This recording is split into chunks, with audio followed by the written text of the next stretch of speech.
tinggalkan anak isteri, nak bergerak, tahan nafsu, tebalkan muka, nak sediakan setiap manusia supaya dapat jadi saudara-saudara Nabi macam saya yang pendosa ni dulu.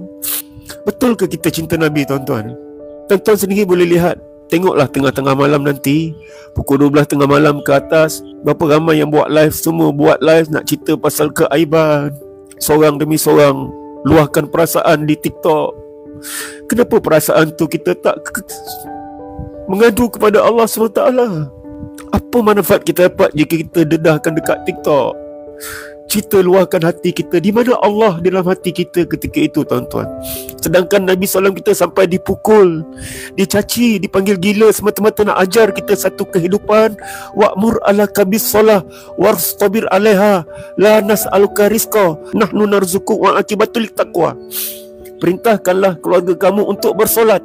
Ada masalah solat, ada masalah solat, masalah pemimpin tak betul solat, masalah kawan tak betul solat, masalah dapat kawan-kawan tak betul solat. Ini kita semua bertuhankan dekat media sosial. Allah. Kalau kita nak meniaga ke promo barang, okey lagi lah, mungkin ini salah satu punca untuk promosi barangan. Tapi untuk cerita keburukan, ini bukan tempat ni. Untuk dedah kaiban Islam, bukan ini tempat dia, tuan-tuan. Allah dah bagi kita satu peluang. Bila kita buat live, beribu orang tengok. Inilah peluang kita nak cerita kebaikan Allah SWT. Kita diperhatikan oleh orang-orang yang bukan Islam. Mereka sedang mencari hidayat. Mereka sedang mencari satu golongan manusia yang ada tak tiru akhlak Muhammad SAW yang mereka dengar dari berita-berita paderi-paderi mereka. Allahu Akbar. Jadi tuan-tuan yang mulia, setiap hari Isnin dengan hari Khamis, amalan kita ditunjukkan pada Nabi SAW. Pernah satu ketika Nabi SAW duduk menangis, maka dihadiri oleh Malaikat Jibril AS.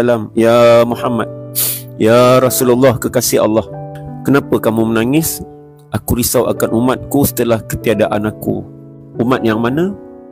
Yang kafir kah? Yang Islam kah? Maka Nabi SAW begitu, aku risau umat aku yang Islam, kerana mereka berbondong-bondong nak ikut jalan orang-orang kafir. Mereka sibuk nak membantah-bantah, sibuk nak mencaci maki, sibuk lidah ni nak meniru lidah-lidah orang kafir. Allah.